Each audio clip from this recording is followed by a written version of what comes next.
Filosofia.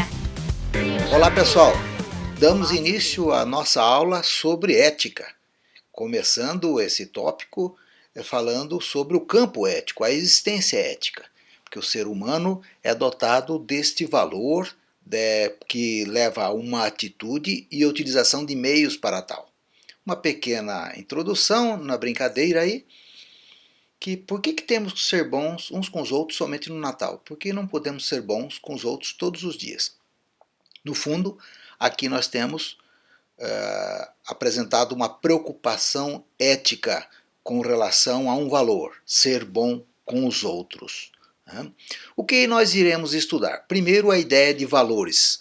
Esses valores não são valores psicológicos, não são valores artísticos, nem valores legais, mas os valores que vamos tratar aqui são os valores da pessoa em si em liberdade. Então são virtudes, né? São valores de atitudes, de comportamento, de ações em relação aos outros. Lembrando que nós, quando você mora, por exemplo, se você morar sozinho no meio de uma floresta, no meio do deserto, sem relação humana nenhuma, você em si não teria valores éticos. Então esses valores são valores éticos porque se envolve outras pessoas. São virtudes, aquilo que nós dizemos que é certo, errado, justo, injusto, adequado, inadequado, aquilo que é apropriado, inapropriado, o que é bom ou é mal, o que faz mal para os outros, faz o bem para os outros, assim por diante. Causa tristeza, causa alegria, admiração, são valores que nós temos, às vezes negativos e às vezes, em geral, eles são meio dicotômicos, negativos e positivos, né? E esses valores são criações históricas. Muita gente acha que é natural, mas é a sociedade que cria e de acordo com o período histórico que nós vivemos, se cria valores para aquele período. Alguns valores são tidos, permanecem ao longo do tempo. Se você pegar um valor, por exemplo, bíblico, não matar, a gente não deve matar a uma outra pessoa, um semelhante. Então, esse valor percorre ao longo do tempo, mas esse matar também muda ao longo do tempo. Então, valores éticos mudam de acordo com as condições históricas, de acordo com a sociedade que você vive. Às vezes não no mesmo período histórico, mas a sociedade é diferente e tem valores diferentes. Também o campo ético envolve o sujeito ético, a pessoa. A pessoa ética, ela tem consciência do que é certo e errado de si e o que é certo e errado para o outro. Às vezes se beneficia de uma avaliação ética boa para a sociedade, mas só quer que o outro pratique. Portanto, ele não é exatamente ético.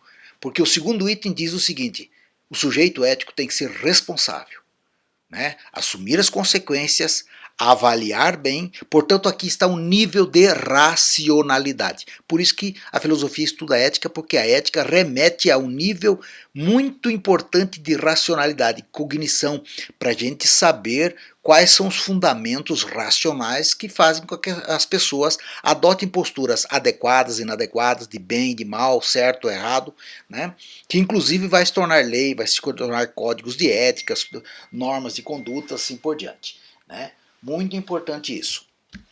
Terceiro aspecto, o sujeito ético ele tem liberdade, né? Se você sabe o que é certo e errado e você sabe as consequências se você agir, mas você tem a liberdade de opção, né, de fazer ou não fazer.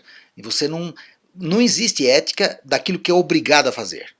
Né? Aí é uma ética normativa, que é a obrigação ética, ela trabalha no nível da liberdade da consciência. Né? Claro que isso tudo nós vamos ver os limites e tudo mais, existe a coerção, a liberdade não é total e plena, etc. Né? Quarto item, a pessoa do sujeito ético ou da pessoa moral, né, é dotada de vontade. O que é vontade? Você se determina, se propõe a fazer aquilo ou não fazer aquilo. Né? Quando a vontade se manifesta de duas formas. Quando o sujeito é passivo, ele se deixa levar pelas suas pulsões, seus desejos. Imagine, hipoteticamente, que eu esteja com vontade, por exemplo, de fazer xixi. Então, se eu não, eu consigo me controlar para chegar no banheiro, mas eu não quero me controlar. Eu vou deixar minha pulsão valer por mim e eu vou deixar, então eu vou fazer em qualquer lugar de uma maneira adequada. Ninguém está vendo e tal, me controla um pouco, mas eu faço no lugar que eu sei que é errado, porque ali vai cheirar mal, ali pode trazer problema de higiene, assim por diante. Então, eu fui um sujeito passivo, deixei minha vontade, não controlei minha vontade. Ativo é aquele que controla a vontade. Por exemplo, eu acho um dinheiro no chão. Né? Aquele dinheiro eu pressuponho que é de um colega da escola. Né? Então eu poderia, eu sei que isso é certo, procurar o dono daquele dinheiro, entregar para alguém da direção, falar com algum professor, colocar um bilhete para que procure, assim por diante. Então, mas por outro lado, você tem uma pulsão, uma vontade, vou ficar com esse dinheiro, vou comprar sorvete. Mas o dinheiro não é meu, vou comprar sorvete, o dinheiro não é meu, vou comprar sorvete. Então, quando o sujeito controla a vontade de comprar sorvete e devolve ou procura o dono do dinheiro, ele está sendo ativo, porque ele controla sua vontade. Ok? Então nós estamos falando do sujeito. O terceiro nível do campo ético, né, o terceiro aspecto do campo ético, são os meios. Para você ser ético, o meio também tem que ser ético. Então, todos os meios têm que ser éticos. Então, os fins não justificam os meios. Ah, vamos imaginar que você achou o dinheiro na rua. Né? E você decide ser ativo, controlar sua pulsão e não comprar o sorvete com o dinheiro, mas devolvê-lo. Mas para devolver, você vai pedir para a pessoa que se diz dona do dinheiro que até o final do bimestre tire A em todas as disciplinas. Portanto, o meio que você está usando para devolver o dinheiro não é ético. Porque aquilo, ele ser proprietário do dinheiro, não envolvia ele tirar A, tirar B, tirar o C. Isso não está em questão. Mas você usou um meio não ético. Então, você tem que continuar respeitando a consciência de cada um que sabe o que é certo e o que é errado, e também a liberdade de cada um. Né? Então, os meios também têm que ser éticos. Resumindo, então, nós vamos estudar valores que compõem o campo ético, o sujeito, a pessoa que está atuando no campo ético, e a forma de, que são os meios do campo ético, ok? Então, ética e moral. Para a filosofia, a ética é o estudo das diversas morais, vamos dizer assim.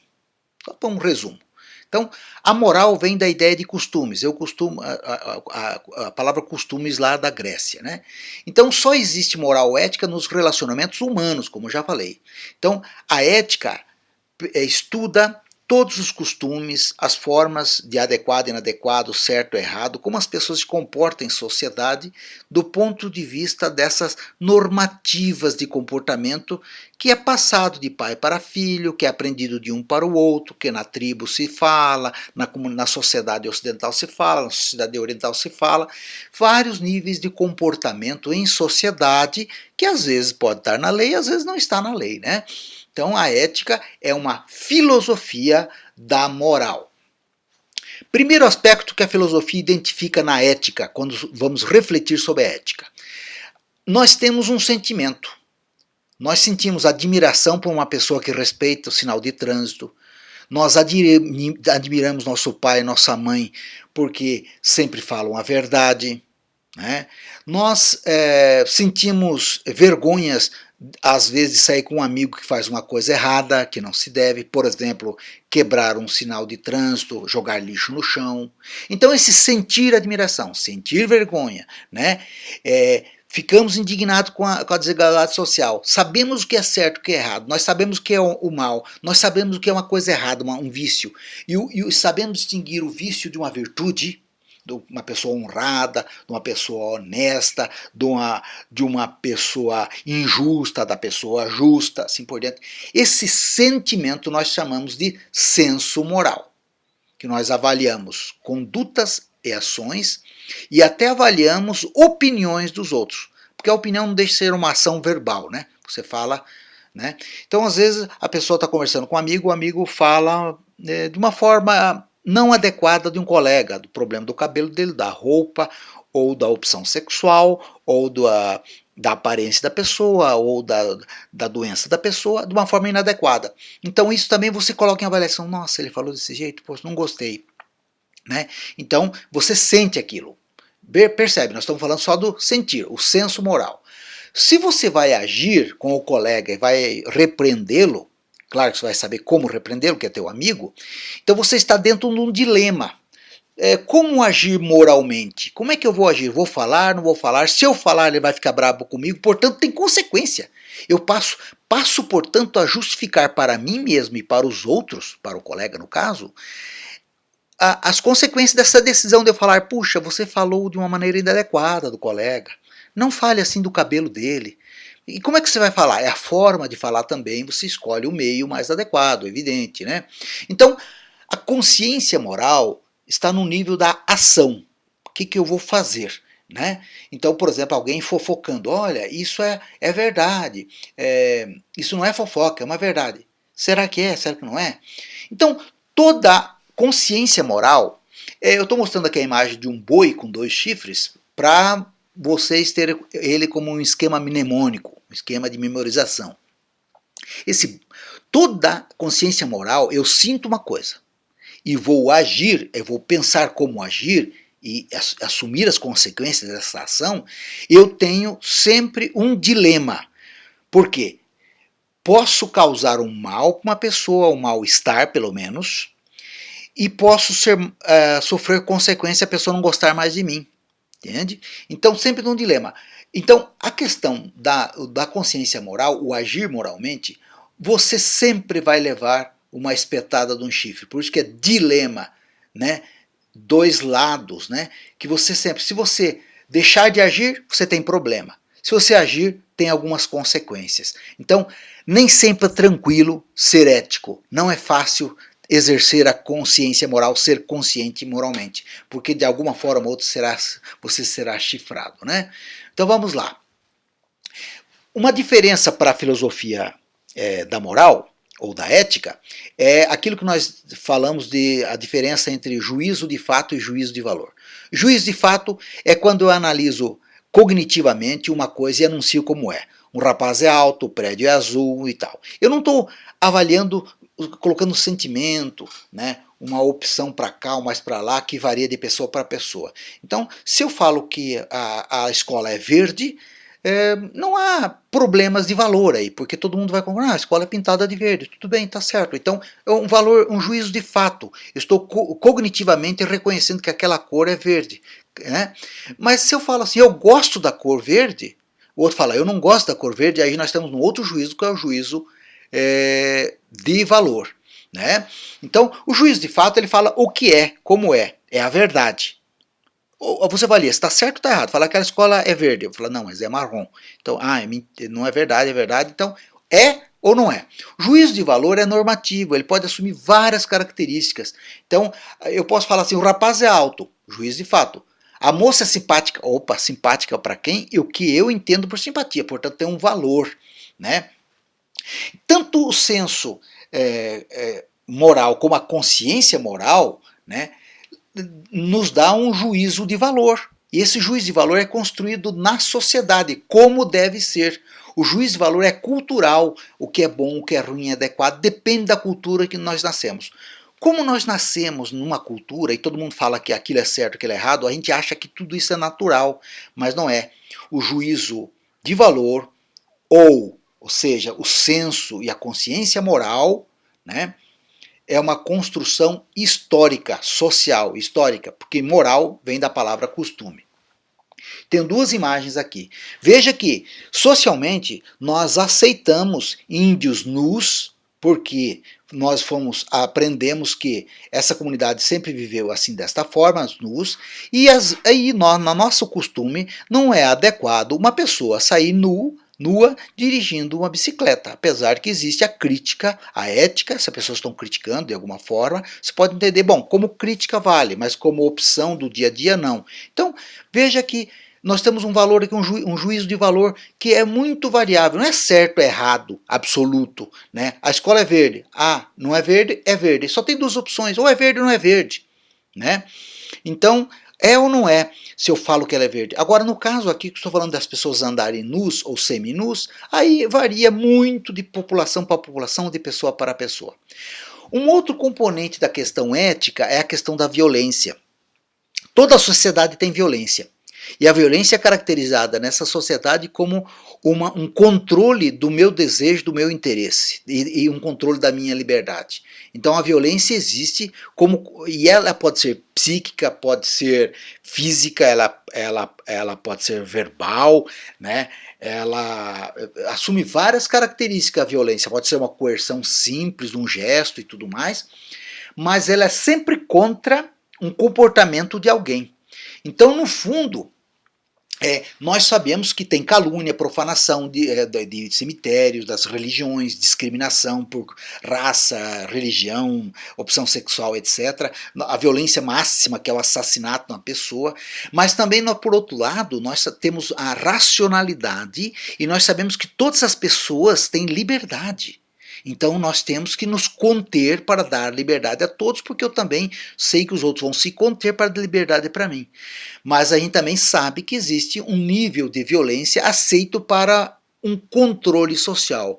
Mas, eticamente, nós sabemos que existem permissões e proibições para a violência, ok? Então a violência é um componente ético. E nós sabemos que ela pode até um limite ser usada e até onde sabe que não deve ser usada, né? Então, mas a gente sabe também como valor ético, se for possível usar, não ter nenhum tipo de violência para atingir os fins éticos, é o meio mais adequado. Opa, já estou falando dos meios éticos, né? Mas por final vamos reforçar isso. Então, a violência é uma coisa indesejada eticamente do ponto de vista filosófico absoluto, mas nos costumes, nas leis que nós usamos, ela é sempre adotada, né? A gente sabe claramente os limites e as permissões, né? Quais são os componentes então do campo ético? O agente consciente e responsável, aquele que sabe de si e dos outros, é um sujeito que sabe o que é virtude, o que é bom, o que é ruim, o que é adequado e inadequado, tem capacidade de deliberar e assumir as consequências, portanto são responsáveis, é responsável, né? Então, e ele tem aquele grupo de valores, o grupo de obrigações sociais.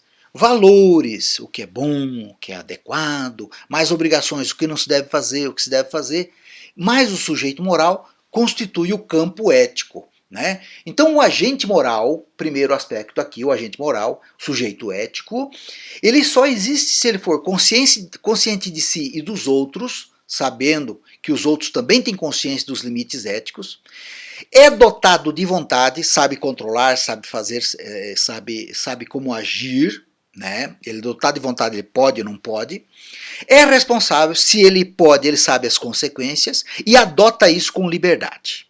Então, consciência, vontade, responsabilidade e liberdade são os 4 grandes elementos que acompanham o agente moral. Então, a vontade ela é dividida em 2 níveis, né, para o sujeito moral. Aquilo que é passivo, que se deixa governar pelos impulsos, como dizia Baruch Spinoza, se deixa levar pela opinião dos outros, pelas circunstâncias, né? E aquele que é ativo, que é virtuoso, que controla seus impulsos, controla a fofoca, pesa, avalia e consulta a razão. Nesses tempos de fake news, é muito importante a gente reforçar essa questão da atividade, o sujeito virtuoso. Então, eu não posso, por impulso, ver uma informação que me agrada e já passar para adiante como se fosse verdade sacrossanta.